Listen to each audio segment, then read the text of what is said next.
Mijëra student shqiptar do të protestojnë të hënën e 18 majit, në orën 16:30 para urës së Gurit në Shkup, duke kërkuar që të mbajnë provimin e jurisprudencës në gjuhën shqipe. Protesta organizohet me moton "Bashkohuni me studentët, të gjithë një zëri", ndërsa mesazhi kryesor është mbrojtja e të drejtës për përdorimin e gjuhës shqipe në provimet profesionale. Të nderuar sportist, artist dhe figura publike, ju që me sukseset, talentin dhe punën tuaj keni bërë krenar çdo shqiptar, sot studentët kanë nevojë për zërin dhe mbështetjen tuaj. Kjo protest nuk është kundër askujt, është protest për mbrojtjen e gjuhës shqipe, dinjitetit dhe të drejtave tona si qytetar të barabartë. Të hënën, më 18 maj, në ora 16:30, duke filluar nga ura e Gurit në Shkup, hajdeni të protestojmë bashk, në krah të studentëve, në krah të shqiptarëve.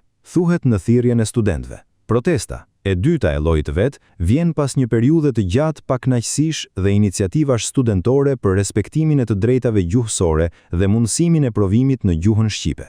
Më 6 prill 2026 në Shkup, qindra studentë dhe qytetarë shqiptar dolën në zemër të Shkupit dhe kërkuan respektimin e të drejtës tyre, çka nxiti kryeministrin Hristian Mickoski të deklaronte nxitimthi se qeveria e tij populonte për një zgjidhje dhe shumë shpejt do të kishte një propozim konkret. Sipas mediave vendase, në ligjin për provimin e jurisprudencës nuk ekziston dispozit ligjore në të cilin thuhet se ky provim mund të mbahet vetëm në gjuhën maqedonase. Neni 2 i ligjit për përdorimin e gjuhëve thot se institucionet e qeverisjes shtetërore duhet të mundsojnë përdorim të gjuhëve tjera zyrtare, të cilat fliten nga më së paku 20% e qytetarëve, që është gjuha shqipe. Kjo do të thotë se në qoftë se ligji për provimin e jurisprudencës nuk e kufizon dhënien e këtij provimi vetëm në gjuhën maqedonase, duhet të mundësohet edhe në gjuhën shqipe. Çështja e provimit të jurisprudencës në gjuhën shqipe bëri bujë të madhe kur 385 studentë shqiptar nga 3 fakultete të juridikut,